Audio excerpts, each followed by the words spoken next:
Good morning viewers, मैं निशा नेचुरोपैथिस्ट। आज हम बात करेंगे पाइल्स के बारे में कि पाइल्स को कैसे ठीक किया जा सकता है, इसका क्या कारण है, क्यों होती है, क्या इसकी ट्रीटमेंट है। और आज हम आपको कुछ आयुर्वेदिक मेडिसिन भी बताएंगे जिनसे लेने से आप उनसे पाइल्स की प्रॉब्लम से जल्द निजात पा सकते हैं।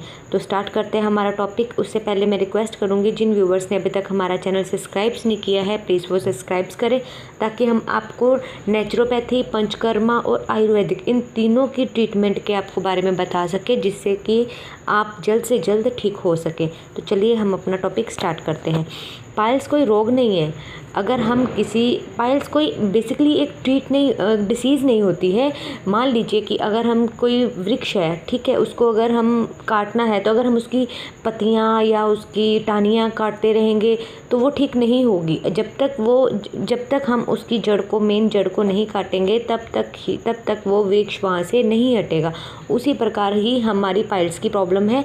ये जो आंतों में जो आंव जम जाती है, जो आंतों में जो सामान जम जाता है, जो आंतों में अंदर गंदगी जम जाती है, जब तक उनकी सफाई नहीं होती है तब तक ये रोग को हम नष्ट नहीं कर सकते हैं। इसकी क्लींजिंग होना बहुत ज़रूरी होती है।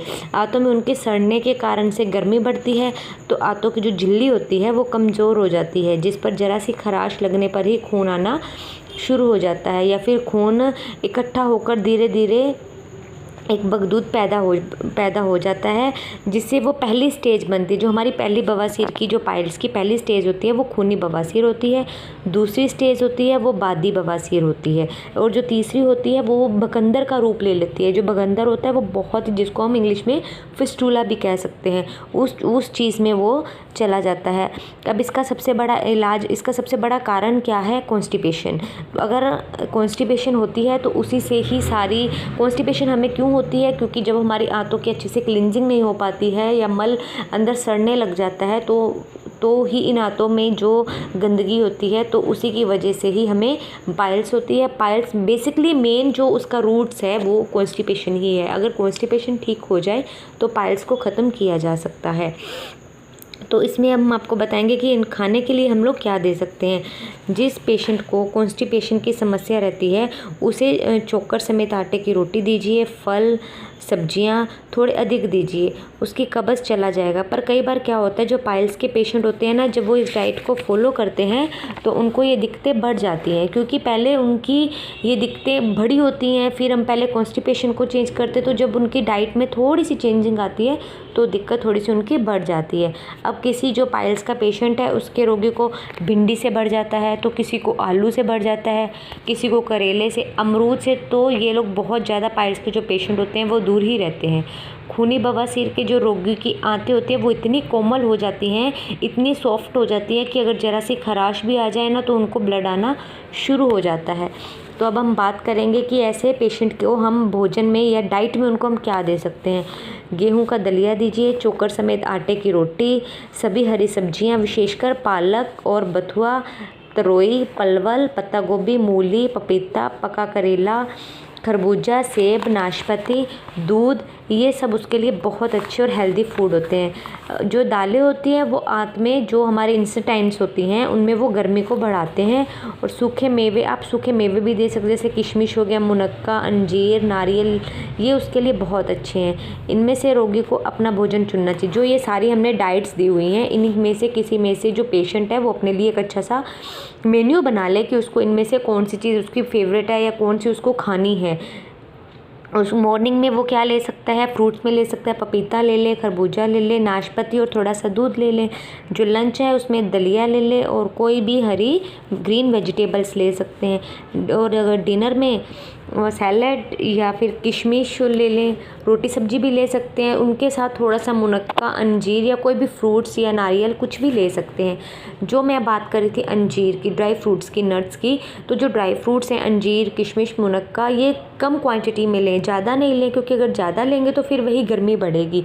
और जो पाइल्स के पेशेंट होते हैं ना, अक्सर देखने को मिलता है कि पानी बहुत रेयर पीते हैं, कम पीते हैं, तो इन पेशेंट्स को पानी ज़्यादा से ज़्यादा ही पीना चाहिए।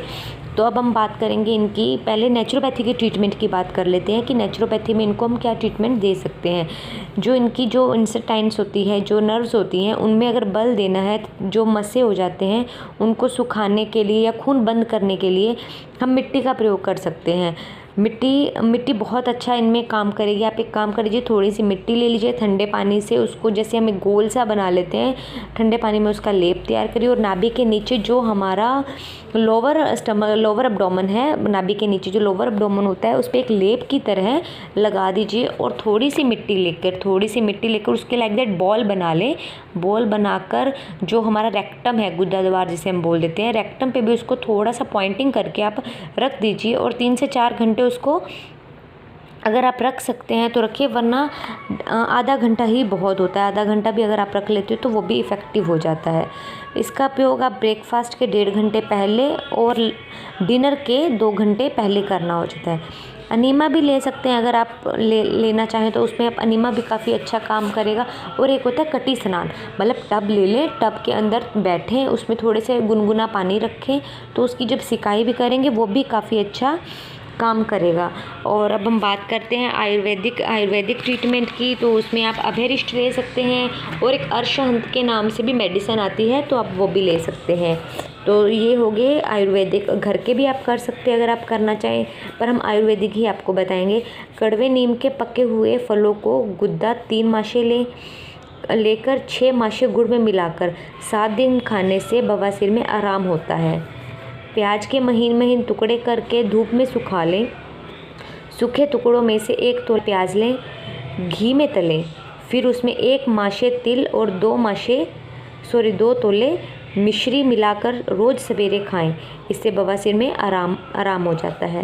प्याज के रस में घी और चीनी मिलाकर खाने से बवासीर नष्ट हो जाती है। काले तिल ले लें, 1 तोला काले तिल ले लें, तोला भर मक्खन में मिलाकर सवेरे रोज़ खाने से 8 दिन में खूनी बवासीर को आराम मिल जाता है। 2 तोले मक्खन में बिना छिलके के तिल मिलाकर खाने से भी बवासीर का खून आना बंद हो जाता है। सवेरे ही बकरी का दूध पीने से बवासीर में का खून आना बंद हो जाता है। ये थे जो कि हमने आपको नेचुरोपैथी और आयुर्वेद के मिक्स ट्रीटमेंट बताए हैं। आप इनको फॉलो करें, इनके साथ आप करें तो डेफिनेटली 100% है कि आपकी जो पाइल्स की आपकी समस्या है वो आपकी चली जाएगी। Thanks once again. मैं रिक्वेस्ट करूँगी जिन्होंने अभी तक हमारा चैनल सब्सक्राइब्स नहीं करें, आप प्लीज़ वो सब्सक्राइब्स करें ताकि ऐसी और भी बहुत सारी वीडियोज़ हैं जो कि आप तक पहुँच सके और आप उनको ट्रीटमेंट को अपना कर उससे आप जल्दी से जल्दी रोगों से निजात पा सकें। Thank you so much.